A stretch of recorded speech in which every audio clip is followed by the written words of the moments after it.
एक दिन शाम का समय, प्रदोष का दिन, प्रदोष का दिन, प्रदोष काल, शाम का समय, भगवान देव अधिदेव महादेव माँ जगतजननी पार्वती जी के साथ में भ्रमण पर निकले। देखिए, अगर प्रदोष का व्रत नहीं कर सकते, प्रदोष के दिन आप व्रत नहीं कर सकते, मान लो आपसे भूखा नहीं रहा जाए, प्रदोष का व्रत नहीं कर सकते, प्रदोष के दिन आप भूखे नहीं रह सकते, मंदिर भी नहीं जा सकते, दिया भी नहीं लगा सकते, तो शिव महापुराण की कथा कहती है कि प्रदोष के दिन, प्रदोष काल में अपने ही दरवाजे के पास देवाधिदेव महादेव का स्मरण करके लक्ष्मी की वृद्धि के लिए, कार्य सिद्धि के लिए, संपदा को प्राप्त करने के लिए आप अपने ही दरवाजे के पास में एक दीप लगा सकते हो। कौन से दिन? प्रदोष के। एक बात और अच्छे से समझ लीजिए, जो बच्चे चिड़चिड़े होते हैं, चाहे घर में बेटे हों, बहुएं हों, सास हो, ससुर हो, परिवार में छोटे छोटे बच्चे हों, चिड़चिड़ प्रवृत्ति करते हों या चिड़चिड़ा स्वभाव हो, जरा जरा सी बात में क्रोध आ जाता हो, बोलने का भान नहीं रह पाता हो, शब्दों के बाण चलते हों, तो महाराज प्रदोष के दिन, प्रदोष काल में बेलपत्री के पेड़ के नीचे एक, जो पत्ता आपके पास में हो, पान का मिल जाए तो पान का, पीपल का मिल जाए तो पीपल का, बेलपत्र का मिल जाए तो बेलपत्र का, उस पत्ते पर मात्र थोड़ा सा शहद और 7 दाने चावल के रखकर घी का दिया लगा दो महाराज, और थोड़ा सा जल हाथ की अंजलि में लेकर भगवान देवाधिदेव महादेव का स्मरण कर कर कि इस बेलपत्री के वृक्ष के नीचे माता लक्ष्मी, पार्वती, सरस्वती विराजमान है। इसी बेलपत्री के पेड़ के नीचे मेरे देवाधिदेव महादेव का 12 ज्योतिर्लिंग का स्वरूप प्रकट है। उनका स्मरण कर कर जल चढ़ा दीजिए और उसका स्मरण कर लो जो चिड़चिड़ प्रवृत्ति करता हो, क्रोध करता हो, जिसको बोलने का भान नहीं होता हो, सम्मान नहीं देता हो, अपशब्द कहते हो, उनका स्मरण कर कर आप छोड़ेंगे। एकदम एक प्रदोष करेंगे, दूसरे प्रदोष तक तो आपको कोई दिक्कत ही नहीं है। 2-3 प्रदोष कर कर देखिए, बाबा कृपा करें। बच्चों को पढ़ने का कह रहे हो, पढ़ने बैठो, पढ़ने बैठो, पढ़ने बैठो, पढ़ने बैठो, तो एक आध प्रयास बच्चों के लिए भी कर लिया करो कि भाई ठीक है, बच्चे लोग विद्या में प्रबल होंगे।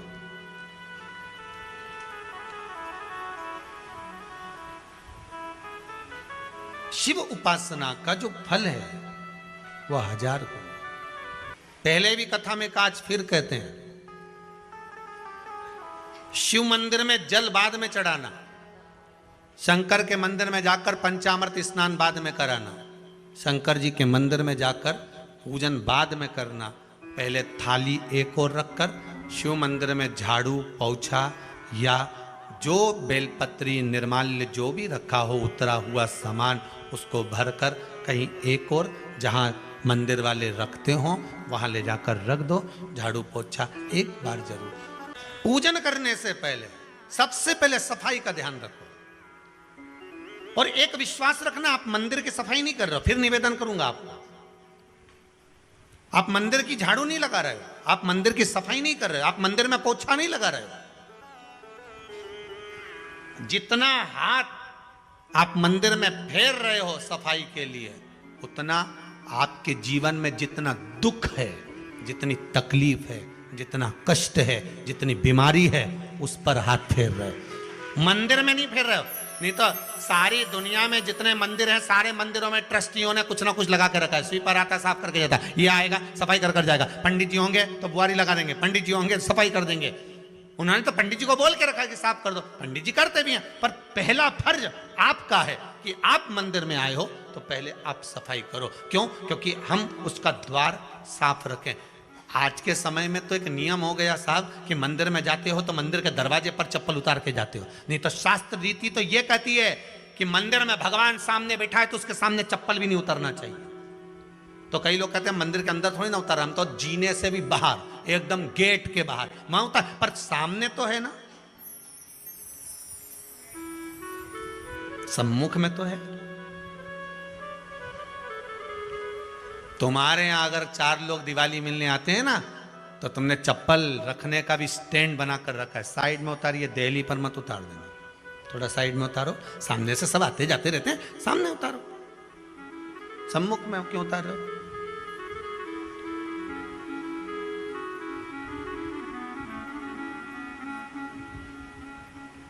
थोड़ा द्वार पे से दूर उतारिए।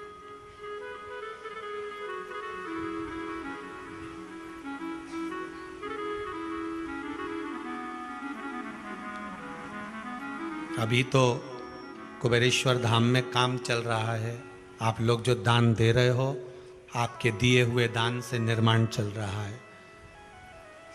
अभी तो आप पहनकर जूता चप्पल भी अंदर आ जाते हो, भले दूसरे मंदिरों में चप्पल पहनकर हमने देखा है, आधिकाधिक मंदिरों में, ब्रजभूमि पर भी बहुत मंदिरों में लोग अंदर जूता पहनकर चले जाते हैं, पर जब तक बाबा नहीं बैठा तब तक तो आप पहनकर आ रहे हो। जिस दिन बाबा कुबेरेश्वर धाम में आकर बैठ गया उसके बाद वो दोनों गेट पर चप्पल बाहर ही रहेगी। आओ आप, कंकर से शंकर, शंकर जब शरीर से लगेगा तब सुख भोगोगे, आनंद भोगोगे, सुख की प्राप्ति। अपने द्वार पर भी कितना सुंदर लिखा है भविष्य पुराण के अंतर्गत, और विष्णु पुराण में भृगु बाबा का चरण का चिन्ह भगवान विष्णु की छाती पर रहा। भगवान विष्णु की छाती पर भृगु बाबा के चरण का चिन्ह रहा।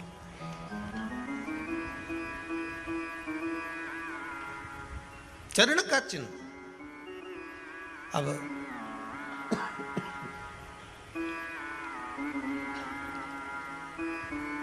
भविष्य पुराण में लिखा है कि अगर हम मंदिर के द्वार पर घर के चौखट के एकदम सामने चप्पल उतार देते हैं 7 बार दिन भर में से, कितनी बार? 7 बार विष्णु पुराण कहती है ऐसा कोई दिन नहीं होता जिस दिन दरवाजे पर 7 बार लक्ष्मी आकर खड़ी नहीं होती हो। कल एक कथा कही थी आपको कि प्रत्येक मनुष्य के भाग्य में सुख लिखा है, केवल मंथन करना। भविष्य पुराण कहती है 7 बार लक्ष्मी प्रत्येक मनुष्य के दरवाजे पर जाकर खड़ी होती है, पर द्वार पर चप्पल पड़ी होने के कारणवश वो लौट कर चली जाती है। बहुत ध्यान दीजिएगा महाराज, थोड़ा सा आपको बुरा लगेगा और लग जाए, पर शिव पुराण है, जीवन संवार देगी तो अच्छी बात है, जीवन संवार दे तो अच्छी बात है। मंदिर के द्वार पर हम जब चप्पल छोड़ते हैं, जिस मंदिर की चौखट पर चप्पल छोड़ी है, आप जितनी देर आराधना में लगे रहते हैं उतनी देर तक आपकी चप्पल पर जितने लोग लांग कर जाते हैं, जितने लोग लांग कर प्रवेश करते हैं, उसका भी दुख आपके भाग्य में आता चले जाता है। ध्यान दीजिएगा जरा। चप्पल का भविष्य पुराण में पढ़िएगा कवि की पादुका का महत्व क्या है, पादुका किस ओर उतारना चाहिए, पादुका को कहाँ रखना चाहिए, किस जगह पर बुआरी झाड़ू को रखना चाहिए, किस जगह पर चलनी को रखना चाहिए, सुई उस सुई को जिस हाल में सब बैठते हैं उस हाल में क्यों रखा जाता है? सुई तो इतनी सी है, पर जिस हाल में सब बैठते हैं उस हाल में ना तो झाड़ू रखते हैं, उस हाल में ना चलनी रखते हैं। भैया क्यों नहीं रखते? कारण क्या है कि जिस हाल में सब बैठकर बात करें, आवक जावक की बात हो, व्यापार की बात हो, लक्ष्मी की बात हो, प्रेम स्नेह की बात हो, आपस में बैठकर सब चर्चा कर रहे हो, अगर वहां छलनी होगी, झाड़ू होगी, तो बैठे बैठे बात करने में विवाद चालू हो जाएगा। 15-20 मिनट तुमने बहुत प्रेम की बात करी, अच्छे से बात करी, पति पत्नी बहुत प्रेम की बात कर रहे थे, मालूम पड़े बात करते करते से कब झगड़ा उत्पन्न हो जाए तो समझ में नहीं आया। हमारी बहू को क्या हो जाता है, बैठे बैठे बात करते करते झगड़ा कर देती है, जरा सी बात में झगड़ा चालू हो जाता है। कारण क्या है, जिस हाल में तुम बैठ रहे हो, जिस कमरे में तुम बैठ रहे हो, जिस हाल के अंदर सब बैठकर चर्चा करते, बात करते, चित्त करते, आपस में बैठकर सब लोग एक दूसरे के बातचीत करने बैठे हैं, आय व्यय देखने बैठे हैं, दुकान व्यापार की बात करने बैठे हैं, उस जगह पर भी झगड़े का क्रम कहां से आ गया, एक ना एक का मुंह क्यों फूल गया, कारण क्या था, कोई बात टेंशन क्यों आ रहा है, मतलब उस हाल में या तो चलनी रखी है या झाड़ू रखी है, भले तुमने सोफे के नीचे फंसा दियो, भले तुमने पीछे फंसा दियो, पर पड़ी जरूर है, रखी जरूर है, कहीं ना कहीं पड़ी होगी। क्यों कहते हैं कि जिस हाल में आप बैठ रहे हो, जहां पर आप संपदा की बात कर रहे हो, दौलत की बात कर रहे हो, व्यापार की बात कर रहे हो, व्यवसाय की बात कर रहे हो, उस हाल में अगर कहीं कैलेंडर टंगा हो, कोई सामान ऐसा रखा हो, कोई पर्दा ऐसा लगा हो, कोई चीज ऐसी लगी हो, तो उसमें एक सुई उसमें रख दीजिए। क्यों कहते हैं, हमारे यहां दूल्हा भी जाता है ना, तो उसका जो साफा बनता है या जूता उसको पहनाते, उस तक में पिन टच करके भेज देते हैं। बोलो सही है कि गलत है? दूल्हा तोरण लगाने जा रहा है, दूल्हा तोरण देने जा रहा है, तो उसके जूते में भी पिन घुसेड़ कर भेजते हैं, पिन लगा कर भेजते हैं, उसके साफे में पिन लगा कर भेजते हैं। एक भले सुई नहीं लगाएंगे तो आल पिन लगा कर भेज देंगे। क्यों भेजते हैं? उसका कारण क्या, कि लक्ष्मी को लेने जा रहा है, संपदा लेने जा रहा है, और जिसको वो ब्याह करने जा रहा है उसका संबंध सुई और धागे के संबंध जैसा हमेशा सिला हुआ होना चाहिए, उधेड़ा ना जाए, कि चीज ऐसा कटा हुआ नहीं होना चाहिए। एक एक प्रमाण को जरा देखो तो। और दुनिया के लोग कहते हैं साहब हमारे यहाँ तो सुख नहीं है, शांति नहीं। शांति तुमने भंग करी, कोई दूसरा भंग करा। चप्पल उतार दी दरवाजे पर, मंदिर के द्वार पर। हम तो यहाँ तक कहेंगे पशुपति व्रत करने जा रहे हो, पशुपति व्रत को धारण करने जा रहे हो, एक सोमवार मत पहनो चप्पल, जब मंदिर जा रहे हो तब दिन भर पहनो, मंदिर जाओ मत पहनो। कोई जरूरी है कि मंदिर पहनने चप्पल पहनना जरूरी है? मत पहनो। मंदिर के द्वार पर जहां भगवान विराजे हैं उसके द्वार पर अगर आपने चप्पल उतारी है, आप तो अंदर चले गए, पर जितने लोग लांग रहे हैं उसका मालूम, उसका स्मरण कितना कितना गया। छाता, चप्पल, आसन, मांग का टीका, इसका भी वर्णन पहले कर चुके हैं कथाओं में, आप लोगों ने सुना होगा। छाते का भी वर्णन किया, किसी का छाता बारिश में तुम लेकर आ गए, पानी गिरने लगा, जी जी तुम्हारा छाता देना, छाता तो लेकर आ गए, पर जितने दिन तुम्हारे घर में रखा हुआ है उतना दिन तक हिसाब लगा कर रखना कि 15 दिन रखा तो तैयारी रख लेना, 15 दिन में कितने घंटे हुए, कितने घंटे कितने पल, उतना आपको दुख भोगना पड़ेगा। दूसरे का छाता आया, इसलिए कोई प्राण छोड़ता है, मरता है, तो उसके पद में यही सब चीजें देना पड़ती। क्या क्या बोलते जाओ, छाता, चप्पल, आसन, माला, सब देना पड़ता है। बोलो देते कि नहीं देते? तो क्यों देना पड़ता है छाता? क्या काम का कि छाता देना पड़ेगा? क्या व्यक्ति 24 घंटे क्या धूप में रहता था कि पानी में रहता था जो छाता देना पड़ेगा? चप्पल क्यों देना पड़ेगा? किस लिए देना पड़ेगा? उसका शास्त्र प्रमाण।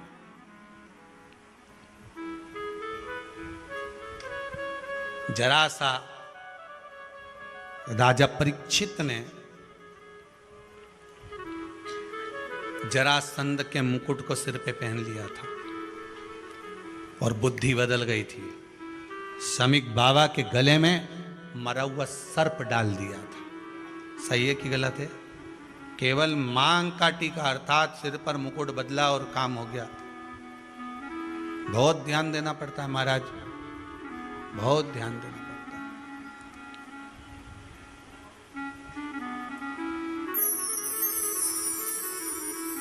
तुम्हारी चप्पल कोई ले गया, तुम रो रही, किसी ने पूछा क्या हो गया? मेरी चप्पल कोई ले गया था, फिर मैं दूसरे की ले गई। तुम्हारी कोई दूसरा ले गया, तुम दूसरे की ले।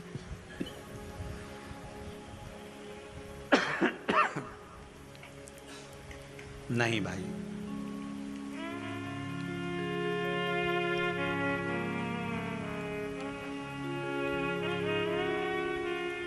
उसको प्राप्त करने के बहुत तरीके हैं। एक सत्य बात कहें, 7 बार लक्ष्मी प्रतिदिन मनुष्य का द्वार झांकने के लिए आती है। ऐसा कोई दिन नहीं जाता जिस दिन तुम्हारा भाग्य भगवान पलटने के लिए नहीं बैठा हो। वो तो इंतजार करता है कि ये गेंद फेंके और मैं चौका छक्का लगा दूं। वो कहते हैं ना, एक ओवर में कितनी गेंद फेंकते हैं? जम के बोलो।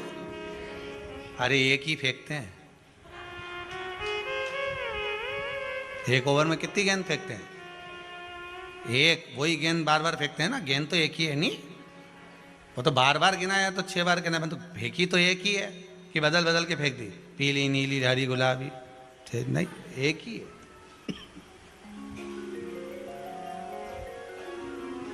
बदल बदल कर आया, गेंद एक ही थी, फिर फेंका कि ये तो वाइट निकल, फिर फेंकी, गेंद वही है, गिनती में 6 जा रही है।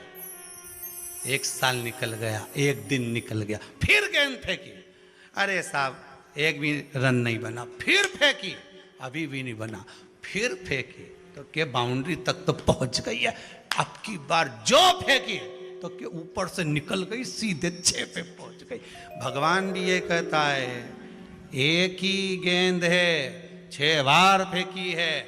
शास्त्र कहता है 7 बार दरवाजे पर लक्ष्मी आती है, मौका देखती है कि कब मौका मिले मैं इसके घर में प्रवेश कर जाऊं। पर कभी कभी ये निंदा करती दिखती है, कभी बहू की चुगली करती दिखती है, कभी टीवी में मन लगाए दिखती है, कभी सुई धागा लेके बैठी मिलती है, कभी झाड़ू लगाती फिरती है, कभी दरवाजे पे चप्पल खुली मिल जाती है, कभी कुछ मिल जाता है। मैं बार बार आती हूँ, अब नहीं माने तो मैं कई करूँ, मेरे को तो जाना पड़ेगा। मेरे को तो जो नियम है, सर्विस करने वाला, नौकरी करने वाला तो टाइम पे आएगा। तुम भले कंप्यूटर चलवाओ, चाहे मोबाइल उड़वाओ, चाहे तुम लिखा पढ़ी करवाओ, बोलो सही है गलत है, उसको तो करना है। बोलो साहब क्या करना पड़ेगा? लग जाओ कंप्यूटर पे, लग जाओ, उठाओ मोबाइल, ये तो उसको तो करना है। वो तो टाइम पे पहुंच गया 9 बजे। लक्ष्मी जी भी टाइम पे आती है। आई दरवाजे पे, क्या देखा उसने कि ऐसा ऐसा है। कई कई की तो आदत पड़ी, रोटी घर में बना हुआ सारा, दाल चावल सब्जी वब्जी जो बच गई, उठा के मैं दरवाजे के पास में रख के आ गई। लक्ष्मी जी सोचे, बताओ ऐसा तो पहले से रख, अंदर चली गई और ऐसा खिला दिया तो मैं तो नहीं जाऊं। लक्ष्मी जी वापिस चलती। कई लोगों की आदत, आटा छना हुआ, ऊपर की जो चापड़ चापड़ थी, उनने कहा गाय खा के चली जाएगी, ओटला पे पटक के आ गई। लक्ष्मी जी इतने में आई कि चापड़ तो यहाँ पटक के चली गई, मैं काय को जाऊं, छलनी में से जा उधर, नहीं जाऊं। कितना कितना कहा है महाराज, केवल 1 दिन का इंतजार रहता। दिवाली आए, लक्ष्मी जी महाराज घर आएगी ने, लीप लिया ने, पोत लिया ने, मांडना भी मांड लिया, लक्ष्मी जी का पाँव भी मांड लिया ने, कमल का फूल भी मंगवा लिया, गेंदा की माला भी बुलवा ली, सारी गेंदा वेंदा की माला दरवाजे पे भी लगा दी। चौक मोक घूर के बेटी इंतजार में, लक्ष्मी जी आएगी, लक्ष्मी जी आएगी। लक्ष्मी जी बोली, मैं तो रोज आऊँ री जी, मैं तो रोज आऊँ, पर कई करूँ थारी बुद्धि काम नहीं करे, मैं कई करूँ, मैं तो रोज आऊँ। फिर के लक्ष्मी मैया अब की बार आ गई तो जाजे मती रही, बड़ी तकलीफ में हूँ। लक्ष्मी जी बोली, नहीं जाना तो पड़ेगा, दिवाली का दिन है, हमारे 10 के घर जाना पड़ता है, बड़ी मुश्किल से तो गुजिया पपड़िया मिलता है, नहीं जाऊंगी तो अच्छा नहीं लगेगा, तो जाना तो पड़ेगा। पर रोज आऊंगी, प्रतिदिन आऊंगी। तू अगर मुझे रोक सकती और अपने घर में बुला सकती है तो बुला ले, और आऊंगी मैं प्रतिदिन और जाऊंगी भी मैं प्रतिदिन। लक्ष्मी आती भी खूब है और जाती भी खूब है, एक जगह टिकती कभी नहीं है। बस उसको बुलाने का तरीका होना चाहिए।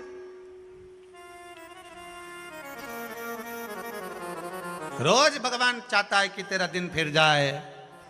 कथाओं में भी आप लोग बोलती हो, आंवला नवमी वगैरह की बोलना, जैसे ही का दिन फिर आ, ऐसी बोलती हो ना कथा, कहानी सुनती हो जब, कैसे बोलते हो कहानी सुनने के समय पे, जैसे ही का दिन फिर आने वैसा हमारा दिन फेर जे माता, ऐसा कर जे माता। तो माता जी बोले, मैं तो रोज का दिन फेरूं तेरा, तो काहे के चिंता करे री कमला, काहे चिंता करे, मैं तो रोज का फेरूं, तू सुधरे तो। मैं तो बिल्कुल तैयारी में। ब्राह्मण बेलपत्री को भर रहा था, बेलपत्री ब्राह्मण भर रहा था। पार्वती जी ने शिव जी से कह दिया, इसके पास कुछ भी नहीं, आपका भगत है ये, आपका भगत है, इसके पास कुछ भी नहीं है, आप कृपा नहीं करोगे? शंकर भगवान बोले आज प्रदोष का दिन है, प्रदोष काल में ये मेरी सेवा में लगा है। सुनो पार्वती, जितनी बेलपत्र इसने उठाकर रखी है वो बेलपत्र स्वर्ण मुद्रा के बराबर हो जाएगी, तो चिंता मत कर। शिव पार्वती को कहकर चल दिए। शंकर पार्वती बात कर रहे थे, इतने में एक सेठ ने सुन लिया कि जितनी बेलपत्र भर के ले जा रहा है उतनी स्वर्ण मुद्रा हो जाएगी। बनिया ने सुन ली, सेठ ने सुन ली, तो जैसे ही शंकर पार्वती गए, सेठ जी उस ब्राह्मण के घर चले गए, 100 सोने की मुद्रा देकर कहा जितनी बेलपत्र है चढ़ी हुई मुझे दे दे। जो चढ़ी हुई बेलपत्र है वो मुझे दे दे। महाराज, कल प्रदोष है, जिसके घर में पार्थिव शिवलिंग का निर्माण होता है उसके घर में कभी लक्ष्मी की कमी नहीं होती है, वहां लक्ष्मी सदा निवास है। कि जिंदगी में कर्जा ही कर्जा डूबा हुआ है, कर्जे में लदालूम हो और कोई उन्नति हो ही नहीं रही, बहुत कष्ट में हो गए। तो प्रदोष के दिन बेलपत्री के वृक्ष के नीचे दीप लगाएं, शिव जी के मंदिर में जाकर दीप लगाएं और अपने घर के दरवाजे पर दीप लगाएं। प्रदोष के दिन बेलपत्र के वृक्ष के नीचे लगाया गया दीपक, शिव मंदिर में लगाया गया दीपक और अपने दरवाजे पर लगाया गया दीपक, ये तीनों जब एकाग्रित भाव से दीप लगाए जाते हैं तो ब्रह्मा विष्णु महेश हमारे कार्य की सफलता देते ही हैं, उसमें अटकल नहीं है।